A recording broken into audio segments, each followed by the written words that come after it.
ನಾನು ಒಂಟಿಯಲ್ಲ ಚಾನಲಿಂದ ಜನ ಬರಲ್ಲ ಅವಾರ್ಡ್ ಕೇಳಿದಿರಲ್ವಾ ಒಂದು ಯೋಚನೆ ಮಾಡ್ಕೊಂಡು ಬಂದವನಲ್ಲ ಸರ್.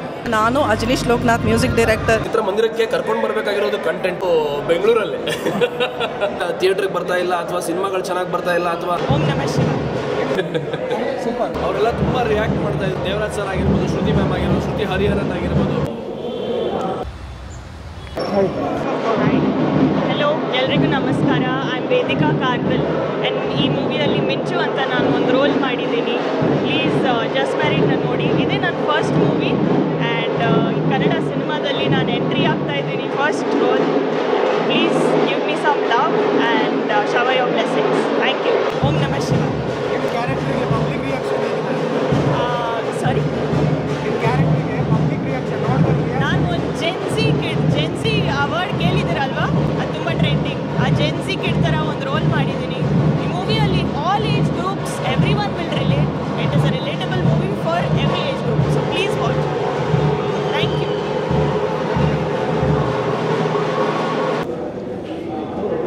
ಓಕೆ.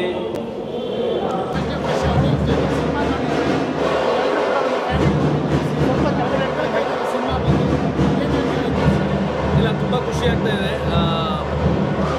ನಾನು ಮೊದಲನೇ ಬಾರಿ ಫುಲ್ ಫ್ಲೆಜ್ಡ್ ಆಗಿ ಮೈನ್ ಲೀಡ್ ಆಗಿ ಹೀರೋ ಆಗಿ ಆ್ಯಕ್ಟ್ ಮಾಡಿರುವಂಥ ಸಿನಿಮಾ.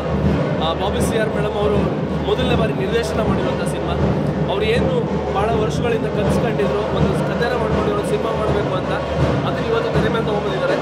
ಅವ್ರ ಕನಸಿಗೆ ಸಾಥ್ ನೀಡಿರೋದು, ನಿರ್ಮಾಣ ಮಾಡಿರೋದು ಅಜನೀಶ್ ಲೋಕನಾಥ್ ಅವರು. ಅದೇ ರೀತಿಯಲ್ಲಿ ಆ ಕನಸಿಗೆ ಸಾಥ್ ನೀಡೋದಕ್ಕೋಸ್ಕರ ಕಲಾವಿದರ ತಂಡದ ತೊಗೊಂಬಂದಿದ್ದಾರೆ. ಆ ತಂಡದಲ್ಲಿ ನಾನು ಕೂಡ ಇರೋದು ತುಂಬ ಹೆಮ್ಮೆ ವಿಚಾರ. ಆ್ಯಂಡ್ ತುಂಬ ದೊಡ್ಡ ಕಲಾವಿದರ ತಂಡ ಇದೆ ಇದರಲ್ಲಿ. ದೇವರಾಜ್ ಸರ್ ಆಗಿರ್ಬೋದು, ಶ್ರುತಿ ಮ್ಯಾಮ್ ಆಗಿರ್ಬೋದು, ಶ್ರುತಿ ಹರಿಹರನ್ ಆಗಿರ್ಬೋದು, ಶ್ರೀಮಾನ್ ಸರ್ ತಮಿಳ್ ಚಿತ್ರರಂಗದವರು ಎಲ್ಲರೂ ಇದ್ದಾರೆ. ಅವರೆಲ್ಲರ ಜೊತೆ ಕೆಲಸ ಮಾಡಿ ಖುಷಿಯಾಗಿದೆ. ಆ್ಯಂಡ್ ಆಡಿಯನ್ಸ್ ರಿಯಾಕ್ಷನ್ ನೋಡಿ ಖುಷಿ ಆಯಿತು ನನಗೆ. ಎಷ್ಟೋ ಒಂದು ಜಾಗದಲ್ಲಿ ಅವರೆಲ್ಲ ತುಂಬ ರಿಯಾಕ್ಟ್ ಮಾಡ್ತಾಯಿದ್ರು, ನಗ್ತಾಯಿದ್ರು, ಖುಷಿ ಪಡ್ತಾಯಿದ್ರು. ಆ್ಯಂಡ್ ಇಮೋಷ್ನಲ್ ಆಗಿದ್ದು ನೋಡಿದೆ ನಾನು, ಖುಷಿ ಆಯಿತು. ಅದೇ ಅಂದರೆ ನಾನು ಅದೇ ಪ್ರತಿ ಸಲ ಹೇಳ್ತೀನಿ, ಹೀರೋ ಆಗಿರಲಿ, ಚಿಕ್ಕ ಪಾತ್ರ ಆಗಿರಲಿ, ದೊಡ್ಡ ಪಾತ್ರ ಆಗಿರಲಿ, ಪ್ರತಿ ಸಿನಿಮಾಗೂ ನಾನು ಕೊಡೋ ಟ್ರೀಟ್ಮೆಂಟ್ ಒಂದೇ. ನನಗೆ ಕೊಟ್ಟಿರೋಂಥ ಪಾತ್ರನ ಅಚ್ಚುಕಟ್ಟಾಗಿ ನಿರ್ವಹಿಸಬೇಕು, ಅದಕ್ಕೆ ಜಸ್ಟಿಸ್ ಕೊಡಬೇಕು ಅನ್ನೋದು. ಸೊ ಅದನ್ನು ಅಲ್ಲಿಂದ ಇಲ್ಲಿ ತನ್ಕೊಂಡು ಮಾಡ್ಕೊಂಡು ಬಂದಿದ್ದೀನಿ. ಆದರೆ ಪ್ರತಿ ಸಿನಿಮಾ ಮುಗಿದ ಮೇಲೆ ಹೊರಗಡೆ ಬಂದಾಗ ಮುಖ್ಯ ಭೂಮಿಕೆಯಲ್ಲಿ ಮಾಡಿರೋರ ಬಗ್ಗೆನೇ ಜಾಸ್ತಿ ಮಾತುಕತೆ ಇರುತ್ತೆ. ಇವತ್ತು ಆ ಅವಕಾಶ ನಂತು.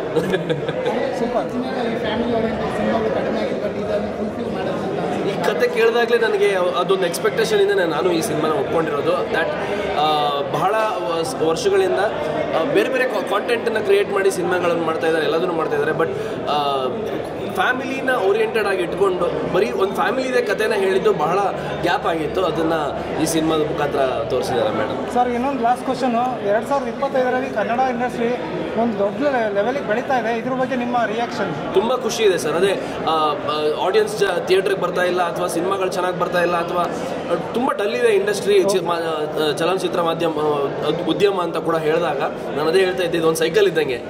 ಸೊ ಒಂದ್ಸಲ ಆ ಇಂಡಸ್ಟ್ರಿ ಆಗ್ಬೋದು, ಈ ಇಂಡಸ್ಟ್ರಿ ಆಗ್ಬೋದು, ಎಲ್ಲ ಇಂಡಸ್ಟ್ರಿಗೂ ಕೂಡ, ಎಲ್ಲ ಭಾಷೆಯ ಇಂಡಸ್ಟ್ರಿಗಳಿಗೂ ಕೂಡ ಆ ಒಂದು ಕಾಲಚಕ್ರ ಥರ ಅದು.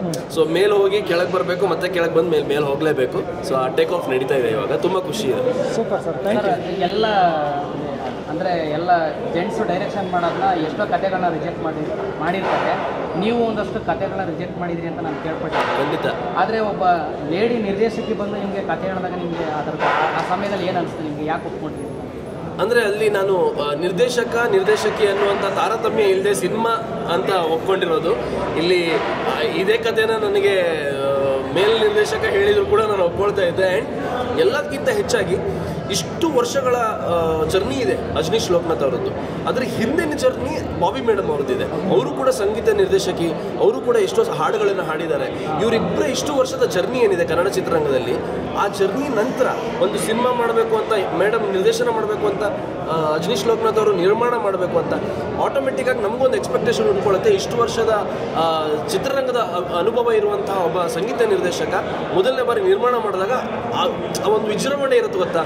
ಅಂದರೆ ಅದಕ್ಕೆ ಸಿನಿಮಾಗೆ ಏನು ಬೇಕು ಅದನ್ನು ಕೊಡ್ತಾರೆ ಅನ್ನುವಂಥ ನಂಬಿಕೆ, ಆ ನಂಬಿಕೆಯಿಂದ ನಾನು ಈ ಸಿನಿಮಾ ಮಾಡಿರೋದು. ಅದ್ಭುತವಾದ ವಾತಾವರಣ ತೋರಿಸಿದ್ದೀನಿ. ಯಾವ್ಯಾವ ಭಾಗದಲ್ಲಿ ಶೂಟ್ ಆಗಿದೆ? ಸಂಪೂರ್ಣವಾಗಿ ಈ ವಾತಾವರಣ ಇರೋದು ಬೆಂಗಳೂರಲ್ಲೇ.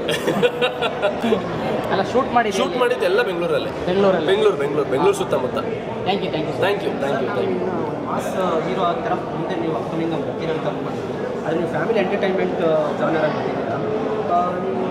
ಫಸ್ಟು ನೀವು ನಾನು ಒಂದು ಮಾಸಾಗಿ ಮಾಡಬೇಕಿರೋ ಆಮೇಲೆ ಫ್ಯಾಮಿಲಿ ಎಂಟರ್ಟೈನ್ಮೆಂಟ್ ಅಂತ ಇದ್ರೆ ಇಲ್ಲ ಯಾವ ಸಿನಿಮಾ ನಮ್ಮ ಕಂಟೆಂಟ್ ಮುಖ್ಯ, ನಮ್ಮ ಕಂಟೆಂಟ್ ನೋಡ್ಕೊಂಡು ನಾನು ಫಿಲಮ್ ಮಾಡ್ತೀನಿ ಸರ್. ಯಾವ ಇದೇ ಥರ ಮಾಡಬೇಕು ಅದೇ ಥರ ಮಾಡಬೇಕು, ಮಾಸಾಗಿ ಬರಬೇಕು ಕ್ಲಾಸಾಗಿ ಬರಬೇಕು ಅಂತ ಯೋಚನೆ ಮಾಡ್ಕೊಂಡು ಬಂದವನಲ್ಲ ಸರ್. ಒಬ್ಬ ಒಳ್ಳೆ ಕಲಾವಿದನಾಗಿ ಕನ್ನಡ ಚಿತ್ರರಂಗದಲ್ಲಿ ಬೆಳಿಬೇಕು ಅಂತ ಬಂದವನು. ಆ ನಿಟ್ಟಿನಲ್ಲಿ ಬಹಳ ವರ್ಷಗಳಿಂದ ಕೆಲಸ ಮಾಡ್ಕೊಂಡು ಬಂದಿದ್ದೀನಿ. ಇನ್ನು ಮುಂದೆ ಕೆಲಸ ಮಾಡ್ಕೊಂಡು ಹೋಗ್ತೀನಿ. ಫ್ಯಾಮಿಲಿ ಹೀರೋ ಮಾಡಬೇಕಾ, ಕ್ಲಾಸ್ ಹೀರೋ ಮಾಡಬೇಕಾ, ಮಾಸ್ ಹೀರೋ ಮಾಡಬೇಕಾ, ವಿಲನ್ ಮಾಡಬೇಕಾ, ಇಲ್ಲ ಪಾತ್ರ ಕೊಡಬೇಕಾ, ಅದೆಲ್ಲ ನಾನು ನಮ್ಮ ಕನ್ನಡ ಚಿತ್ರರಂಗದ ಒಳ್ಳೊಳ್ಳೆ ನಿರ್ದೇಶಕರಿಗೆ ಬಿಡ್ತೀನಿ. ಸೊ ಟೋಟಲಿ ಕಂಟೆಂಟ್ ಚೆನ್ನಾಗಿದ್ರೆ ನೀವು ಯಾವುದೇ ಪಾತ್ರದಲ್ಲಾದರೂ ಮಾಡ್ತೀರಾ? ಖಂಡಿತ sir. First of all win ಆಗಬೇಕಾಗಿರೋದು ಜನರನ್ನ ಚಿತ್ರರಂಗಕ್ಕೆ ಅಂದರೆ ಚಿತ್ರಮಂದಿರಕ್ಕೆ ಕರ್ಕೊಂಡು ಬರಬೇಕಾಗಿರೋದು ಕಂಟೆಂಟು. ಇವತ್ತಿನ ದಿವಸದಲ್ಲಿ ಯಾವ ಹೀರೋ ಆಗಿರ್ಬೋದು, ಯಾವ ವಿಲನ್ ಆಗಿರ್ಬೋದು, ಯಾವ ನಿರ್ದೇಶಕ ಆಗಿರ್ಬೋದು, ನಿರ್ಮಾಣ ಸಂಸ್ಥೆ ಆಗಿರ್ಬೋದು, ನೀವು ಒಳ್ಳೆ ಸಿನಿಮಾ ಕೊಟ್ಟಿಲ್ಲ ಅಂದರೆ ಚಿತ್ರರಂಗಕ್ಕೆ ಜನ ಬರಲ್ಲ. ಒಳ್ಳೆ ಸಿನಿಮಾ ಕೊಟ್ಟರೆ ಚಿತ್ರರಂಗಕ್ಕೆ ಬಂದೇ ಬರ್ತಾರೆ. ಸೊ ಅದೇ ಕರ್ಕೊಂಡ್ಬರ್ಬೇಕು definitely. So super sir, thank you so much. Thank you. ನಮಸ್ಕಾರ, ನಾನು ಒಂಟಿಯಲ್ಲ ಚಾನಲಿಂದ ಬಾಬಿ ಮಾತಾಡ್ತಾ ಇದ್ದೀನಿ. ಜಸ್ಟ್ ಮ್ಯಾರಿಡ್ ಚಿತ್ರ ಥಿಯೇಟ್ರ್ನಲ್ಲಿ ರಿಲೀಸ್ ಆಗಿದೆ 22 ಪ್ಲೀಸ್ ನೋಡಿ. ಆ್ಯಂಡ್ ಮೂವಿ ಹೇಗಿದೆ ಅಂತ ಹೇಳಿ. ನಾವು ABBS ಸ್ಟುಡಿಯೋಯಿಂದ ನಾನು ಅಜನೀಶ್ ಲೋಕನಾಥ್ ಮ್ಯೂಸಿಕ್ ಡೈರೆಕ್ಟರ್ ನಾವಿಬ್ಬರು ಸೇರಿಸಿ ಮಾಡಿರೋ ಚಿತ್ರ.